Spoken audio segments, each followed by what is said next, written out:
Bienvenidos a Hogar de Vinos, el espacio donde el vino no es solo una bebida, sino una experiencia que se vive, se comparte y se entiende. Aquí no hablamos solo de etiquetas y copas, sino de historias, secretos, tradiciones y curiosidades que hacen del vino un verdadero arte. Así que, si alguna vez te has preguntado qué hay detrás de una buena botella, o quieres aprender a disfrutar más y mejor del vino, este podcast es para ti. Ponte cómodo, sírvete una copa si quieres y acompáñanos. Mi nombre es Gustavo y aquí, en Hogar de Vinos, seré tu experto en escándalos del vino. Hoy hablaremos de el escándalo del dietilenglicol, la crisis que transformó para siempre el mundo del vino. El 27 de junio de 1985 marcó un antes y un después en la historia del vino mundial, cuando los laboratorios de Stuttgart detectaron dietilenglicol en un vino austriaco, desencadenaron una crisis que no solo devastó la industria vinícola de Austria, sino que transformó radicalmente la forma en que el mundo entiende, regula y consume vino. 40 años después, el escándalo del dietilenglicol sigue siendo un recordatorio brutal de cómo la codicia y la negligencia pueden destruir siglos de tradición, pero también de cómo las crisis más profundas pueden catalizar transformaciones positivas e inesperadas. Para comprender la magnitud del escándalo, debemos situarnos en el contexto de la Austria de los años 80. El país había construido una próspera industria de exportación basada en vinos blancos, semidulces y dulces, principalmente dirigidos al mercado alemán. Era un modelo de negocio aparentemente sólido. Vinos accesibles, de sabor predecible, que satisfacían el paladar de millones de consumidores. Sin embargo, este éxito comercial contenía las semillas de su propia destrucción. La presión por cumplir con contratos de suministro a supermercados, combinada con cosechas débiles como la de 1982, creó un ambiente propicio para la deshonestidad. Cuando algunos productores comenzaron a añadir dietilenglicol a sus vinos para imitar las características de los vinos Predicat de alta gama, no solo estaban cometiendo fraude comercial, estaban poniendo en riesgo la vida de miles de personas. La toxicidad del dietilenglicol no puede subestimarse. Mientras que el propilenglicol es seguro para el consumo humano, el dietilenglicol es altamente tóxico, capaz de causar daño irreversible a riñones, hígado y cerebro. El hecho de que una botella de Welsh Riesling Beerenauslesen de 1981 contuviera 48 gramos por litro, una dosis potencialmente letal, revela la absoluta irresponsabilidad de los perpetradores. No era solo una cuestión de engaño comercial. Era literalmente un intento de envenenamiento masivo. La reacción inmediata al escándalo fue tan devastadora como predecible. Las exportaciones austriacas se desplomaron de 45 millones de litros anuales a apenas 4.4 millones en 1986, una caída del 90% que tardaría 15 años en recuperarse. Pero las cifras no capturan completamente el daño real. La destrucción de la confianza. El vino es fundamentalmente un producto de fe. Los consumidores confían en que lo que beben es lo que dice ser, que ha sido elaborado con cuidado y con respeto por la tradición.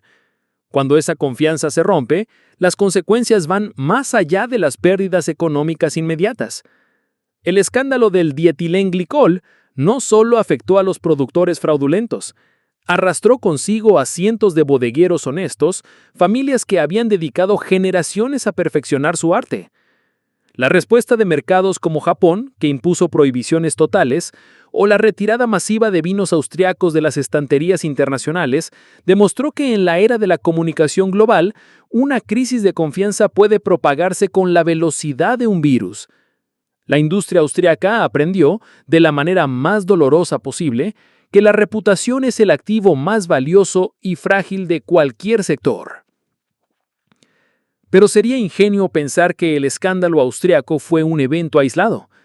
La adulteración del vino es tan antigua como la propia vinificación.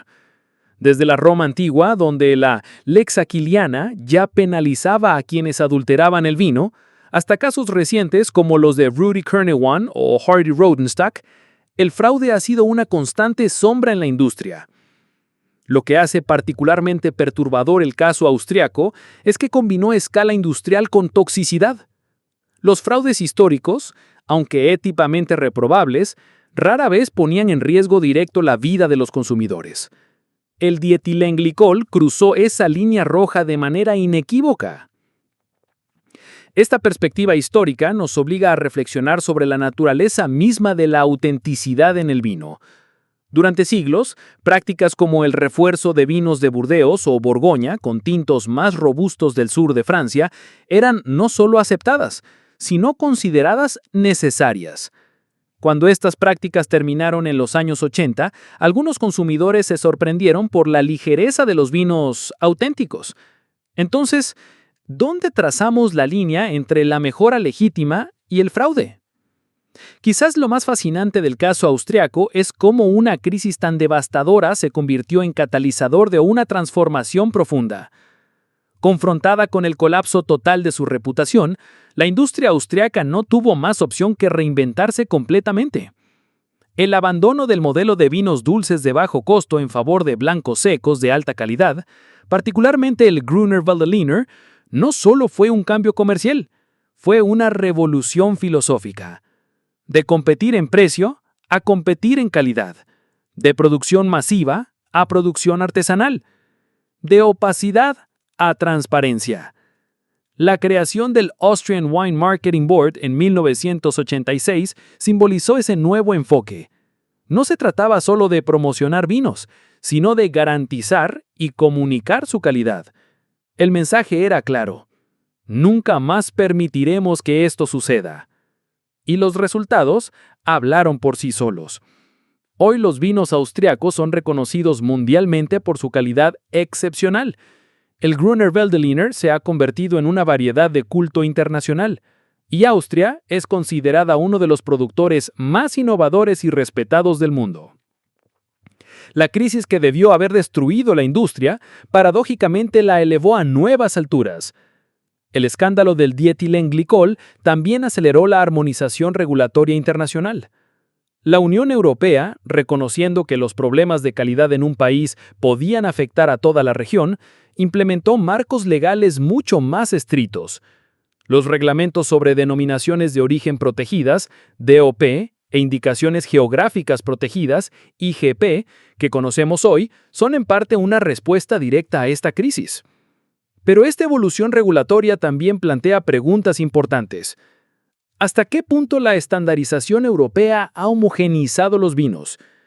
¿Hemos ganado en seguridad lo que hemos perdido en diversidad?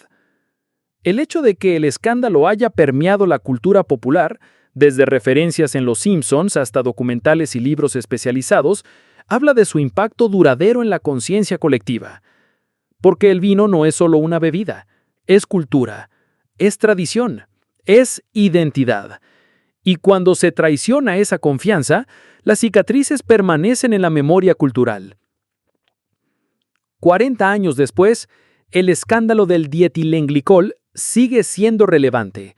En una época donde la autenticidad se ha convertido en un valor premium, donde los consumidores demandan transparencia total sobre lo que consumen, las lecciones de 1985 resuenan con una fuerza particular. Hoy la industria del vino enfrenta nuevos desafíos: el cambio climático, la sostenibilidad, la presión de los mercados globalizados. Pero los principios fundamentales que emergieron de la crisis austriaca siguen siendo más importantes que nunca. El escándalo del dietilenglicol de 1985 fue sin duda uno de los capítulos más oscuros en la historia del vino. Pero también fue, paradójicamente, el inicio de uno de los más brillantes. En la alquimia del desastre, Austria transformó el plomo de la deshonra en el oro de la excelencia. Y en esa transformación encontramos no solo la historia de una industria, sino una lección sobre la capacidad humana de redención y renovación. El vino, al fin y al cabo, es la bebida de la transformación por excelencia. Quizás era apropiado que una industria dedicada a convertir uvas en algo sublime encontrara la manera de convertir su peor crisis en su mayor triunfo. Y ahora que lo sabes, cuéntanos, ¿qué opinas tú sobre este tema? ¿Crees que los escándalos pueden servir para impulsar a la industria y hacerla avanzar? Si te interesa profundizar aún más en el fascinante mundo del vino, te recomendamos el libro de José Pradillo, Cata de Vinos, Fundamentos y Práctica, disponible en Amazon. Una guía esencial para enófilos, gastrónomos y profesionales del servicio que desean comprender de dónde proceden y cómo se producen esos aromas y sabores del vino que tanto disfrutamos. Y si vives en el centro o sur de Florida, eres camarero, trabajas en hostelería, tienes un restaurante o simplemente te apasiona el mundo del vino. Desde Hogar de Vinos ofrecemos formaciones personalizadas para restaurantes, hoteles, eventos o grupos privados. Están diseñadas para capacitar a camareros y amantes del vino en el arte del servicio y el maridaje. Si deseas más información sobre cómo organizar una sesión educativa para tu equipo o establecimiento, no dudes en contactarnos a través del enlace en la descripción. Invierte en formación, aprende, prueba, comparte, porque cada botella tiene algo que contar, y tú puedes ser el puente entre el vino y quien lo disfruta. Si te gustó este episodio, suscríbete a Hogar de Vinos en tu plataforma favorita y síguenos en redes sociales con el mismo nombre, Hogar de Vinos. Allí compartimos más contenido, tips, maridajes y curiosidades que te van a encantar. Y no olvides visitar nuestro canal de YouTube, Hogar de Vinos. Dale de gusta y suscríbete. A ti no te cuesta nada y a nosotros nos ayuda a seguir compartiendo contenido interesante. Gracias por escucharnos y por llegar hasta el final. Y recuerda, aquí, en Hogar de Vinos, lo tenemos claro, porque el vino se aprecia más si se conoce mejor.